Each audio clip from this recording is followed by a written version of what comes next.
When my brother told me I was no longer needed at the family business, I just nodded, grabbed my backpack, and left the office.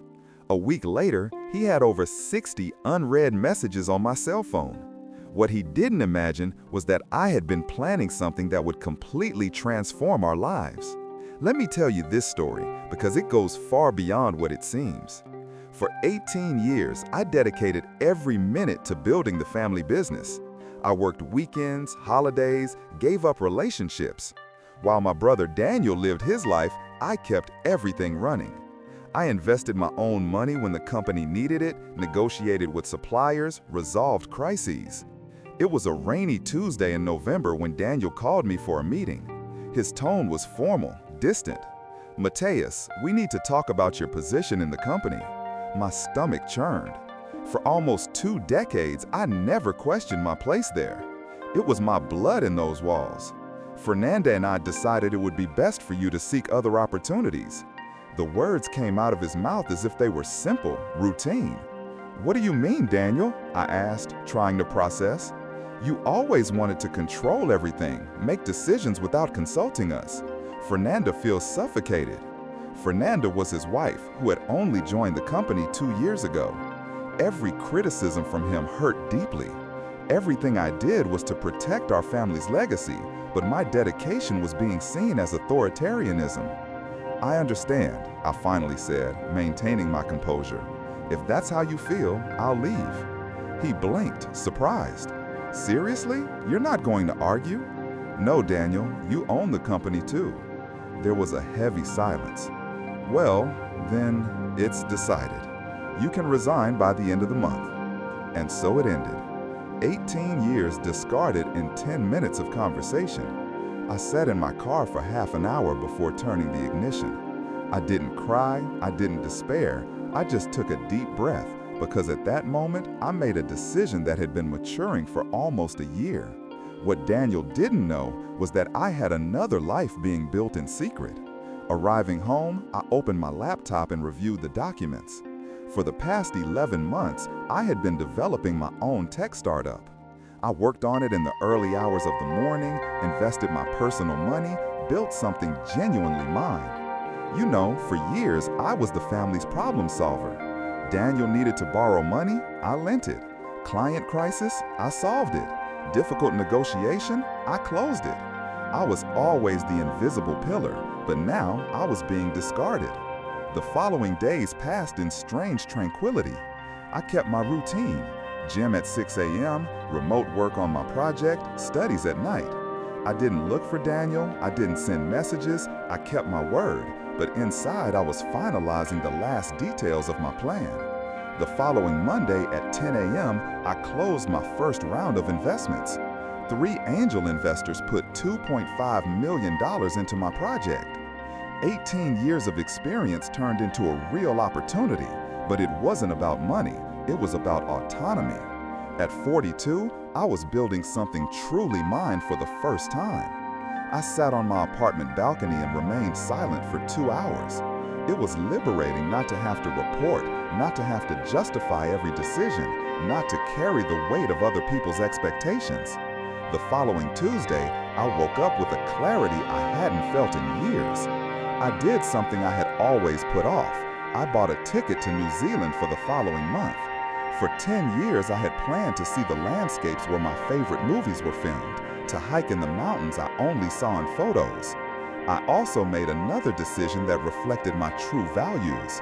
I set aside $200,000 to invest in 3 social projects: a vocational course for young people from marginalized communities, an NGO supporting small entrepreneurs, and a digital literacy project for the elderly. On Wednesday, I began to completely reorganize my life. I canceled commitments that no longer made sense. I sold objects I carried out of obligation, not affection. I donated expensive clothes I only wore to impress. I wanted to be just Mateus, not the reliable brother, not the competent partner, just myself. The hardest part was reviewing old messages. Years of conversations where I was always available, always solving. I saw a dedicated brother, but also a man who erased himself in the process. On Thursday, I did something rare. I walked through the city without a destination. I visited a bookstore and spent 3 hours reading. I had lunch alone at a new restaurant. I watched the sunset in the park without checking my phone every 5 minutes. For the first time in years, I existed beyond my responsibilities. Friday arrived, 10 days since the conversation with Daniel. We hadn't spoken. I didn't know if he had noticed my complete absence. Our communication always revolved around his problems. Perhaps now he understood what it was like to solve everything alone. That's when the first crack appeared.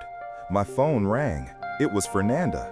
In 2 years, she had never called me directly. "Hi, Mateus. Can we talk?" Her voice was tense. "It's about Daniel. He's different since you left." "What do you mean?" I asked neutrally. "He won't admit it, but he's overwhelmed. He's already asked 3 times if you called." I was surprised by her sincerity. "Fernanda, you said I was too controlling. I'm respecting your decision." "I know, but maybe we were hasty. He misses you." "I'll think about it," I said and hung up. It wasn't vengeance I felt. It was a mix of validation and melancholy. Validation because they finally recognized my contribution. Melancholy because my absence was necessary for it. Saturday morning, exactly 2 weeks later, my phone exploded. Daniel tried to call me 6 consecutive times. I let all of them go to voicemail. It was the beginning of more than 60 attempts in the following days. Messages poured in like a torrent. "Mateus, we need to talk about the company." "Man, the main supplier is threatening to cancel the contract. Please, help me with this negotiation." "Mateus, have you disappeared?" "Sorry for everything. We need you." It was revealing to see the change in dynamic. For the first time, he was desperate to talk to me. On Sunday afternoon, Daniel showed up at my building. The doorman called me. "There's a young man here saying he's your brother. He wants to come up." "You can tell him I went out and I don't know when I'll be back," I replied. 15 minutes later, my phone rang again. Daniel had discovered something. "Mateus, I heard you closed an investment in a startup. Why didn't you tell me? Why am I hearing it from others?" He had discovered my secret, and that changed everything. 2 hours later, he was at my apartment door. This time, I opened it. He was visibly shaken, with deep, dark circles under his eyes. "Is it true that you have your own company?" he asked, coming in. "Yes, I've been working on it for almost a year." "Why? Why did you hide it from me?" "Because you made it clear that I was no longer needed. I thought my decisions no longer interested the family." Daniel sank onto the couch. "I was an idiot, wasn't I? You were honest about how you felt. I respect that. But honesty has consequences. The company is falling apart without you, Mateus. I lost 2 big clients this week. Fernanda and I are constantly fighting. And you want me to come back and fix everything?" Yes, no, I don't know." He ran his hands over his face. "I want my brother back. And I want to be more than a problem solver, Daniel. For 18 years, I was just the reliable brother. Now I want to discover who Mateus is beyond that." He was silent for long minutes. "Are you leaving for New Zealand? Are you abandoning me?" "I'm not abandoning you. I'm choosing myself for the first time. You're 40, married, you have a company.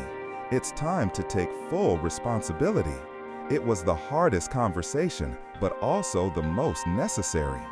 4 weeks passed until my trip. They were 4 weeks of reconstruction. Daniel sought me out regularly, but this time it was different. He asked questions about my startup, my plans, my dreams, not about how to solve his problems. At the airport, he hugged me. "Thank you for teaching me that you have your own worth, bro. Sorry it took me so long to realize." Now, 8 months later, I'm in Auckland. I rented an apartment with a sea view. My startup has grown 300%, and we've secured our first international client. Daniel and I talk weekly via video call. But now he tells me about his achievements, overcoming challenges alone, shares insecurities, asks for advice, not ready-made solutions. I share my learnings, my mistakes, my discoveries. We became real brothers, not just partners. And the most interesting thing, the family business started to thrive again, as if my absence had forced Daniel to grow as a leader. If you're reading this and recognize yourself as the family's reliable one, remember, being useful is important, but don't lose yourself by being just that. You have a right to your own journey. And if you're the one who always turns to the reliable one, remember, these people are more than problem solvers. They are human beings with their own dreams. Sometimes 60 unread messages are necessary for us to discover the true value of people in our lives.